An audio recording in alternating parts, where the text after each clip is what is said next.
réunissons pour célébrer la Pentecôte, qui est l'une des grandes fêtes chrétiennes. Et généralement, lorsque nous entendons le mot fête, ben, on pense naturellement à un grand repas. C'est ce qu'on va avoir après l'Assemblée. J'ai vu les desserts, oui. Déjà, on va se régaler. Ça, c'est un jour spécial qui est réservé pour se souvenir justement de l'envoi du Saint-Esprit pour les premiers disciples.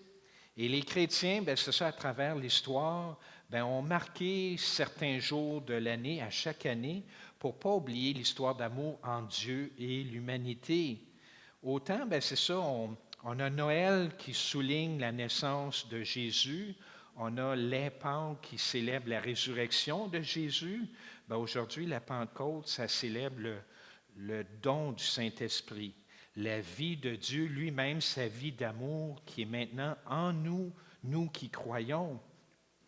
Et la Pentecôte nous rappelle justement l'histoire de Jésus. Elle ne s'est pas terminée par un tombeau vide. Non, après que Jésus ait été ressuscité d'entre les morts, il est monté au Père et il a envoyé le Saint-Esprit pour que le Saint-Esprit habite en nous et aussi pour renforcer l'Église pour la mission de Jésus.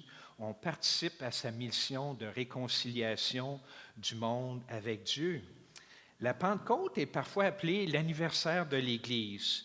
Pourquoi? Parce que c'est le moment où les disciples de Jésus ont été remplis de l'Esprit de Dieu et ont été transformés. De peureux qu'ils étaient, ils n'ont pas eu peur de mourir martyrs. Et pour annoncer justement la bonne nouvelle. Et c'est quoi cette bonne nouvelle-là?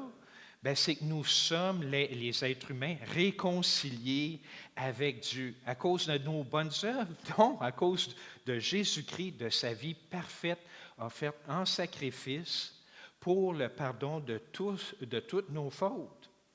Et vous pouvez lire l'histoire justement de la venue du Saint-Esprit dans la Bible ou dans Actes au chapitre 2, dont Marilyn a fait la lecture des 4 premiers versets.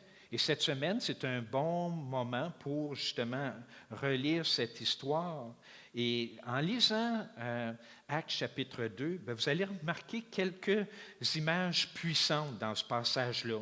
Le vent qui souffle dans une maison, des langues de feu qui se posent sur des gens bien ordinaires et des voix qui annoncent de bonnes nouvelles dans des langues de toutes les nations. Mais derrière ces signes dramatiques se cache quelque chose d'encore plus profond. La Pentecôte, dans le fond, c'est Dieu qui s'approche de nous. C'est la vie du Dieu Trine, Père, Fils et Saint-Esprit qui déborde dans le monde et c'est son amour que nous recevons. Donc, autrement dit, bien, le Père a envoyé le Fils dans le monde. Le Fils a donné sa vie pour réconcilier tout le monde avec Dieu. Et maintenant, le Père, par le Fils, envoie le Saint-Esprit habiter dans nous, le peuple de Dieu. Et cela nous amène justement aux paroles de Jésus dans la lecture du passage d'aujourd'hui de l'Évangile de Jean, car bien avant que la Pentecôte n'ait lieu, Jésus, lui, l'avait promis cette venue du Saint-Esprit. Et notre passage d'aujourd'hui, bien, ça s'est passé à un moment bien avant que Jésus ne meure, qu'il ne ressuscite d'entre les morts, qu'il monte pour aller être assis à la droite du Père. Jésus parle à ce moment-là de quelque chose qui n'était pas encore arrivé. Et quand Jésus dit que des rivières d'eau vivante couleront de ceux qui croiront en lui, bien, l'apôtre Jean qui a écrit ce passage-là nous dit que Jésus parle du Saint-Esprit qui serait donné plus tard. Et ainsi, dans ce passage, Jésus pointe vers l'avant. Il dit à la foule et aussi aux disciples qu'un jour viendra où Dieu donnera son Saint-Esprit pour habiter dans son peuple. Et cette promesse, elle serait accomplie seulement après sa mort, sa résurrection et son ascension. En d'autres termes, lorsque Jésus a prononcé ces mots-là, bien, Jésus a regardé vers la Pentecôte, mais aussi vers le dernier grand jour, lorsque toute l'humanité connaîtra Dieu. Et ce mois-ci, dans nos sermons qu'on a vus au cours des dernières semaines, bien, nous avons parcouru ensemble l'histoire de Jésus avec ses derniers moments avec ses disciples, lorsqu'il leur a dit dans un premier temps qu'il allait bientôt les quitter. Ça les a troublés, mais Jésus a promis en même temps quelque chose d'important. Il demeurera auprès du Père pour intercéder pour nous, mais en même temps pour nous envoyer le Saint-Esprit qui allait être avec nous. Et la nuit précédant son arrestation, bien, Jésus a prié le Père et a dit, bien, je viens à toi, Père. Puis après sa résurrection, 40 jours plus tard, il est monté au ciel. Il est assis à la droite de Dieu et en contrôle de tout l'univers. Puis l'Église se souvient de ce moment-là, la semaine passée, comme l'ascension que nous avons célébrée dimanche dernier. Mais le départ de Jésus, ce n'est pas la fin de l'histoire, c'est plutôt le début, quelque chose de nouveau. Une fois que le Fils est au ciel, bien, le Père et le Fils envoient le Saint-Esprit. Et c'est ce que nous célébrons aujourd'hui à la Pentecôte. Et en passant, bien, dimanche prochain, nous allons célébrer ce qu'on appelle le dimanche de la Trinité, où nous réfléchissons à la façon dont Dieu, un seul être, mais trois personnes divines. Les personnes divines, ce n'est pas comme des personnes humaines. On réfléchit à comment Dieu est en tant que Père, Fils et Saint-Esprit. Donc, tout au long du calendrier chrétien, on est guidé à travers cette histoire d'amour entre Dieu et l'humanité. Et à chaque année, on se souvient des différents événements importants qui marquent justement l'histoire de l'humanité. Puis Jésus a dit dans Jean au chapitre 7, verset 37, le dernier jour de la fête, le grand jour, alors que Jésus se tenait là, il cria que celui qui a soif vienne à moi. Et ça, c'est un moment, on pourrait dire, dramatique. Jésus n'enseigne pas discrètement à un petit groupe de disciples. Non, non, il se lève et il crie au milieu de la foule qui était immense, qui était présente à la fête, et il dit ces paroles. Des milliers en passant de personnes s'étaient rassemblées à Jérusalem pour ce qu'on appelle là, la fête des tabernacles. La ville était pleine de voyageurs, de marchands, de familles, de pèlerins. Il y avait des chants, des prières, des sacrifices et des célébrations partout. Et au milieu de tout cela, bien, Jésus a commencé à parler. Puis, pas n'importe quoi qu'il dit, il parle de soif. Tout le monde comprend la soif. Nous savons tous qu'est-ce que c'est de ressentir la soif lorsque nos corps sont secs et ont besoin désespérément d'eau. Jésus, par contre, lui, parle d'une soif qui est beaucoup plus profonde, la soif du cœur humain, la soif du but. Quel est votre but dans la vie? La soif de pardon. On a tous commis des fautes.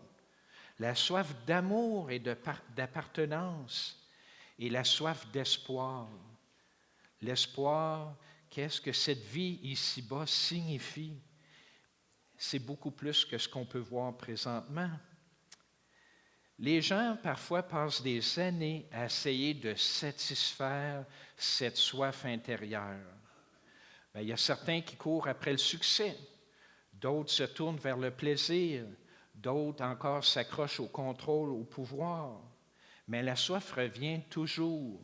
Vous avez beau mettre le succès, la famille, les enfants, le travail, l'argent, les richesses matérielles, courir après ces choses-là pour en avoir, ça ne sera jamais satisfait.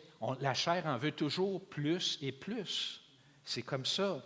Je faisais allusion à la chanson des Rolling Stones. I can get no satisfaction. And I try. J'essaye, là, mais j'y arrive pas. Pourquoi? Parce qu'on a été conçus, créés pour être en communion avec Dieu. C'est seulement comme ça, en mettant notre relation numéro un, en premier avec Dieu, c'est comme ça que nous allons être satisfaits. Donc, chercher le succès, l'argent, la gloire des hommes, ce n'est pas nécessairement mauvais là, de vouloir accomplir des bonnes choses, mais il faut que ça arrive en deuxième, pas en premier, sinon vous ne serez pas satisfait. Dieu a promis qu'un jour, la souffrance prendrait fin, et jusqu'à ce que ce jour-là vienne, nous ressentirons toujours naturellement un désir, une soif pour que les choses actuelles soient différentes, les problèmes d'injustice, de maladie, de guerre. Le désirer que tout ça soit réglé, ce n'est pas mauvais en soi. Quand nous prêtons attention à tout ce qui est brisé dans ce monde qui nous entoure, bien, désirer un monde meilleur, c'est normal, je pense. C'est nos cœurs qui parlent à ce moment-là. Et ce désir profond-là que nous avons tous d'un monde meilleur, bien, Dieu nous accueille. On est assoiffés de justice. Venez à moi, venez boire. Et pour comprendre les paroles puissantes de Jésus, bien, nous devons comprendre dans quel contexte il les a dites. C'est lors d'une fête joyeuse juive. Et durant ce festival-là, bien, les gens se souvenaient que leurs ancêtres, le peuple d'Israël, avaient, eux, erré pendant 40 ans dans le désert. Et durant toutes ces années-là, Dieu avait subvenu à leurs besoins, à leur soif de manière miraculeuse, en leur fournissant notamment de l'eau à partir d'un rocher alors qu'ils mouraient de soif. Et pendant cette fête-là, bien, les prêtres accomplissaient comme un rituel ou une cérémonie quotidienne, si vous voulez, dans le temple à Jérusalem. Les prêtres qui étaient des guides et qui servaient dans le temple, bien, aidaient les gens dans le culte et la prière. Ils prenaient l'eau d'une piscine spéciale, l'apportaient en procession jusqu'au temple, puis la versaient à l'autel. Puis à mesure que l'eau coulait, bien, les gens chantaient, notamment en se rappelant des promesses comme celles qu'on retrouve dans Isaïe au chapitre 12, verset 3, « Avec joie, tu puiseras de l'eau des puits du salut ». Et cette pratique-là de l'eau bien, rappelait au peuple d'Israël deux choses. Premièrement, Dieu avait fourni de l'eau dans le passé. Puis deuxièmement, Dieu allait promettre de répandre une nouvelle vie à l'avenir. Et c'est pourquoi beaucoup de Juifs croyaient qu'un jour, Dieu répandrait son esprit sur son peuple et renouvellerait le monde entier. Les Juifs croyaient aux promesses de Dieu que Dieu avait faites, dans le fond, par l'entremise des prophètes. Et ces promesses-là, bien, ça disait qu'un jour, Dieu renouvellerait son peuple et répandrait son esprit d'une manière nouvelle, avoir un cœur nouveau et avec le Saint-Esprit qui guide notre esprit. Quand Jésus s'est levé et a parlé de l'eau vivante qui coulerait des croyants, bien, il exprimait, autrement dit, un espoir que beaucoup de gens avaient et qu'ils avaient, disons, que ça s'était transmis de génération en génération. Ainsi, pendant 7 jours que durait la fête des tabernacles, bien, l'eau a été versée dans le temple. Puis le dernier grand jour, le 8e, qui était le point culminant de cette fête-là, bien, c'est là que Jésus s'est levé et a dit que celui qui a soif vienne à moi. En d'autres termes, l'eau pour laquelle vous avez prié, la vie promise par les prophètes, bien, elle se trouve en Jésus. Ça fait que pour la suite là, de ce message, bien, on va voir les 3 points suivants. Que, premièrement, l'incarnation, c'est Dieu qui s'approche. Deuxièmement, justement, la promesse de l'eau vivante. Et troisièmement, la Pentecôte, c'est la promesse qui s'est accomplie.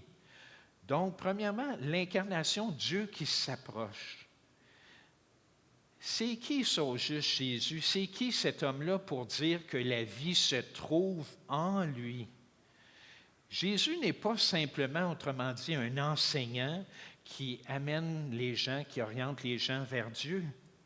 Il est plus que ça. C'est Dieu qui est venu en personne à nous. C'est l'incarnation, c'est Dieu le Fils qui a pris la chair humaine. Plus vous connaissez la création, comment ça fonctionne, plus vous constatez qu'il y a un être intelligent qui a créé tout ça. C'est trop parfait, ça fonctionne trop bien. Malheureusement, la création ne peut pas parler, elle. Mais Dieu, le Fils, Jésus-Christ qui a créé tout ça, il est venu prendre chair, il nous a parlé, lui. Il nous a dit que c'est lui qui l'a créé. En Jésus, le Créateur entre dans la création. Et les chrétiens, nous, on croit que Jésus, le Fils de Dieu, existait, autrement dit, bien avant sa naissance à Bethléem. C'est un bon moment, autrement dit, pour lire aussi le premier chapitre de l'Évangile de Jean qui dit « Au commencement était le Verbe ou la parole, et la parole était avec Dieu, et la parole était Dieu. » Cela signifie que le Fils était avec le Père depuis le commencement, et c'est par lui que le monde a été créé. Dieu, il n'y a pas de temps, il a toujours existé d'éternité en éternité. Ainsi, celui qui est venu marcher sur les routes poussiéreuses de la Galilée, c'est celui qui a créé les océans, les montagnes, les étoiles. C'est le Créateur qui est entré dans sa propre création pour nous dire dans quel but il nous a créés. Celui qui a créé les océans, il sait ce que c'est que d'avoir soif. Celui qui a formé l'humanité, il est devenu à son tour humain. Dieu n'est pas resté éloigné de la souffrance humaine, il l'a vécu, il l'a subi. Lorsque Jésus dit « Venez à moi », il comprend notre soif, il l'a vécu lui-même. Et il nous parle en connaissant justement nos faiblesses et nos désirs. Et la raison pour laquelle nous pouvons venir à Jésus, c'est parce qu'il est déjà venu à nous. Il nous invite. Et justement, au verset 38, Jésus nous dit que quiconque a soif vienne à moi et que celui qui croit en moi boive. A priori, quand on entend ça, on pourrait penser que celui qui croit en moi boit. C'est comme si c'est un test à réussir. Il faut qu'on croie pour être autorisé à boire. Ça semble être exclusif. C'est comme si Jésus nous disait, ou des fois les gens interprètent ça comme ça, c'est seulement les croyants qui ont de l'eau. Ça donne cette impression-là. Mais Jésus ici ne parle pas d'une formule quelconque, d'une condition à respecter. Non, il nomme une réalité. Nous avons tous soif. N'importe qui peut venir à Jésus, mais ce n'est pas tout le monde qui va boire. Dans le fond, les gens agissent en fonction de ce qu'ils croient. C'est ça qui motive les gens à venir à Dieu ou non. Ce n'est pas tout le monde qui va faire confiance à Dieu dans cette vie-ci. Vous vous conduisez, dans le fond, d'une manière que vous avez une espérance, une croyance que les choses vont bien fonctionner. Un exemple, si vous conduisez une voiture, c'est parce que vous savez que les freins vont bien fonctionner. Vous allez pouvoir arrêter si vous avez besoin d'arrêter. Si vous payez de la nourriture d'avance, pourquoi faites-vous ça? C'est parce que vous savez qu'elle va arriver. Vous avez confiance que ça va finir par être livré.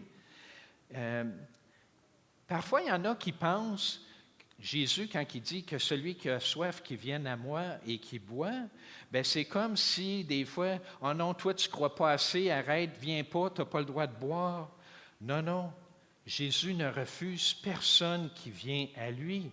Venez à lui tel que vous êtes. Parfois, il y en a qui disent, « Non, non, moi, il faut que je me guérisse moi-même avant de me présenter à Dieu. » Non, non, Dieu va vous guérir. Essayez pas de vous guérir vous-même, là. Pensez à un manège, les montagnes russes. Si vous embarquez dans ce manège-là, c'est parce que vous avez confiance que vous allez pouvoir vous amuser et que ça ne va pas dérailler les voitures. Bien, c'est la même chose en général. On vient à Dieu parce qu'on lui fait confiance, qu'il nous aime et qu'il va nous aider. Dans le fond, ça ne prend pas beaucoup de foi pour venir à Dieu. Pas au début, en tout cas. On ne connaît pas beaucoup. La seule personne qui a beaucoup de foi, qui a une foi parfaite, dans le fond, c'est Jésus-Christ lui-même. Et savez-vous quoi? Il partage sa foi avec nous. Sa confiance dans le Père, bien, il la partage, cette confiance-là, avec nous. C'est pour ça qu'il nous transforme. Et nous venons tous assoiffés à Dieu. On est tous imparfaits et Jésus nous invite à boire. Et là, on arrive justement au point numéro 2, qui est la promesse de l'eau vivante. Quiconque croit en moi, comme l'a dit l'Écriture, bien, de son cœur couleront des rivières d'eau vivante. Quand Jésus dit, comme dit l'Écriture, il fait référence à des promesses qui avaient été longtemps annoncées à l'avance dans l'Ancien Testament, selon laquelle bien, Dieu envoie la vie comme l'eau. Les prophètes parlaient de ruisseaux dans le désert, de rivières de vie. Et Dieu répand maintenant son esprit, c'est présent maintenant, sur son peuple, sur les gens qui l'appellent, qui l'attirent à lui.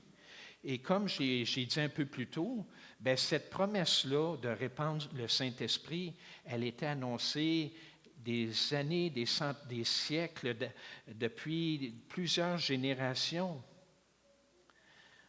Ces promesses-là, c'est-à-dire qu'il vient habiter en nous, que son esprit allait nous guider, bien, c'est maintenant que ça arrive. Et une fois que nous avons bu, bien, des rivières d'amour s'écoulent vers les autres. Et Jean explique le sens là, de ça, c'est que dans le fond, on reçoit le Saint-Esprit. Et l'eau vivante que Jésus a promis, c'est justement la vie de Dieu, sa vie parfaite. C'est cette vie-là qui coule en nous. Elle réside dans notre cœur. Et pourquoi l'Esprit n'est pas venu avant? Pourquoi que ça a été seulement à partir de la Pentecôte? Bien, dans le fond, c'est parce que Jésus n'avait pas encore été glorifié. C'est pour ça que l'Esprit n'avait pas été donné avant la Pentecôte. Et autrement dit, le don de recevoir le Saint-Esprit, ça ne dépend pas de nous, ça dépend de l'œuvre de Jésus, l'œuvre de Dieu. Le sauvetage de la création par Dieu, la réconciliation entre les hommes et Dieu, bien, ça a un ordre précis. Ce n'est pas fait au hasard. Avant que le Saint-Esprit soit déversé sur les êtres humains, il devait se produire des choses avant. Jésus devait être glorifié. Il a mené une vie parfaite, l'a offerte en sacrifice pour le pardon de toutes nos fautes. Et c'est seulement lorsqu'il est monté, qu'il est ressuscité, qu'il est monté au ciel, que là, le Saint-Esprit pouvait être disponible pour les êtres humains. Donc, ce n'est pas notre horaire à nous qui contrôlons, c'est Dieu qui contrôle ces choses-là. Lorsque Jésus donne sa vie pour le monde, qui ressuscite d'entre les morts, qui revient au Père, bien là, la gloire de Dieu est révélée. Ce n'est qu'une fois que tout ça a été accompli que la promesse de l'eau vivante devienne réalité. On aimerait que tout le monde accepte cette réalité-là, mais malheureusement, comme on l'a vu plus tôt, ce n'est pas tout le monde qui accepte de boire. Ce n'est pas tout le monde qui croit que Jésus-Christ est le seul nom qui a été donné à l'humanité par lequel on peut être réconcilié avec Dieu. On arrive justement là au point numéro 3, la Pentecôte, qui est la promesse accomplie. Bien, 50 jours après justement la résurrection de Jésus, bien, les disciples ont été réunis ensemble à Jérusalem, ils priaient et ils attendaient. Puis ils se souvenaient aussi de la promesse de Jésus. Puis soudain, ils furent remplis du Saint-Esprit. Des gens ordinaires commencèrent à parler de la grandeur de Dieu, mais dans des langues qu'eux-mêmes n'avaient jamais appris, jamais parlé. Des voyageurs, des pèlerins, de nombreuses nations entendirent la bonne nouvelle dans leur propre langue. C'est quoi la bonne nouvelle? Soyez réconciliés avec Dieu. Il a tout fait pour vous. Venez à lui. Soyez transformés par lui. L'amour partagé dans la vie de Dieu commence justement à déborder par le biais de l'Église. Nous participons à son œuvre de réconciliation. L'Esprit rend l'amour de Jésus présent. Et l'une des choses, je vous dirais, les plus importantes que la Pentecôte nous enseigne, c'est ceci, c'est que Jésus n'a pas laissé ses disciples seuls. Débrouillez-vous. Non, par le Saint-Esprit, la présence de Jésus se manifeste parmi le monde entier. Autrement dit, quel est le rôle du Saint-Esprit? Bien, le Saint-Esprit, il ouvre nos yeux. Auparavant, on était dans les ténèbres pour nous aider à reconnaître le Christ comme notre Sauveur, oui, mais aussi comme notre Seigneur, à qui nous devons obéissance. Oh, ben minute, moi je suis loin d'être parfait. L'Esprit nous donne justement cette nouvelle vie d'obéissance-là par mes propres efforts. Non, c'est Dieu qui agit en nous on fait les bonnes œuvres par reconnaissance. On le remercie de nous avoir réconciliés, de nous donner la vie éternelle. Et on apprend, on fait encore des erreurs, on ne connaît pas toute la vérité, mais on grandit dans ça. L'Esprit, autrement dit, est en train de former une communauté qui est façonnée par l'amour de Jésus, et ce qui est l'Église. L'Esprit aussi nous réconforte dans nos moments de tristesse, de douleur, dans nos épreuves. Pourquoi? Parce qu'il nous donne une espérance, un royaume où l'injustice, la maladie ne régnera plus, le mal va avoir disparu. Nous avons cette espérance-là. On peut la partager. Et l'Esprit aussi nous rappelle les enseignements de Jésus. C'est quoi ces enseignements? Faites-moi confiance, faites-lui confiance, aimez Dieu, puis aimez votre prochain. L'Esprit nous donne aussi la sagesse pour bien agir, bien nous comporter et nous guide dans nos décisions pour que sa volonté soit faite et qu'il soit glorifié.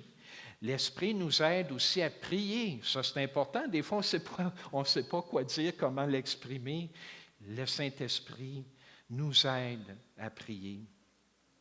Le Saint-Esprit aussi donne des dons à son Église qui permettent de s'entraider les uns les autres. Moi, ça donne que j'ai le don pour prêcher en avant. Bien, si vous parlez un jour à ma sœur, elle vous dirait, bien, Pierre, à l'école, c'est un petit gars gêné qui venait la face rouge quand il parlait en avant. Ça fait chier que ça ne vient pas de moi, ça vient de Dieu. Puis, savez-vous quoi? Si vous voulez être en avant, arrangez-vous pour ne pas vouloir être en avant. Dieu il choisit ceux qui veulent rester assis tranquilles à leur place. C'est comme ça, des fois. Par ceux qui veulent « regardez-moi », bien, ils cachent Jésus-Christ qui est en arrière, tandis que ceux qui parlent puis qui restent ici en avant, c'est pas « regardez Jésus-Christ ». Regardez pas moi, regardez Jésus-Christ. C'est comme ça que ça fonctionne. En d'autres termes, le Saint-Esprit nous rend tous, comment je pourrais dire, amoureux de la vie, amoureux des gens, amoureux de Dieu. C'est la vie d'amour de Jésus-Christ qui est en nous, puis qui est actif à travers l'Église, dans le monde entier. L'Église est envoyée, autrement dit, dans le monde pour refléter la vie d'amour du Christ, pour aimer son prochain, pour prendre soin des vulnérables, dire la vérité, partager la bonne nouvelle que Dieu réconcilie tout le monde avec lui-même. Autrement dit, l'Église est une communauté de croyants qui sont remplis du Saint-Esprit et qui participent à la vie active d'amour de Jésus. L'Église devient, autrement dit, un fleuve de vie au milieu d'un monde qui est sec, qui a besoin d'amour, qui est triste. Et ça, comment? Grâce à nos forces, non grâce au Saint-Esprit. Dieu qui est en nous nous permet de rejoindre le ministère de réconciliation de Jésus, de participer à sa mission dans le monde. Et nous pouvons partager cette invitation de Jésus avec tous ceux qui veulent venir. Venez assoiffés et venez avec vos doutes, venez avec vos blessures, venez avec vos questions. Accueillez les gens, soyez prêts à répondre. Imposez pas votre calendrier, il faut absolument que je te parle de Dieu. Non, non, qu'ils sachent que vous êtes chrétiens, puis laissez-les venir. Jésus ne dit pas « soignez-vous et guérissez-vous en premier ». Non, venez tel que vous êtes et buvez. Regardez comment l'Esprit agira et vous guérira. En conclusion, en ce dimanche de la Pentecôte, entendez la voix de Jésus qui appelle et qui dit « Venez boire ». Restez en communion avec lui, il va vous transformer. Puis on connaît notre Dieu trine dans le sens où Dieu est digne de confiance et le Père, lui, c'est la façon qu'on le connaît. Il nous poursuit sans relâche avec son amour et il ne renonce pas à sa création. On connaît aussi Dieu qui nous sauve et ça, c'est ainsi qu'on connaît le Fils. Jésus est devenu l'un d'entre nous, il est entré dans nos ténèbres pour pouvoir nous sortir de là, nous amener à la lumière de Dieu, à sa vérité. Et on connaît aussi Dieu en nous. Comment? Par le Saint-Esprit qui habite en nous. Le Saint-Esprit fait un foyer en nous. Il nous invite à partager la vie du Père, du Fils et de l'Esprit. Venez boire à fond. Puis en le faisant, que l'Esprit Saint vous remplisse tellement d'amour que des rivières d'eau vivante, d'amour, coulent de votre vie vers un monde qui est assoiffé d'amour, qui en a tellement besoin. Dieu est en nous. Amen.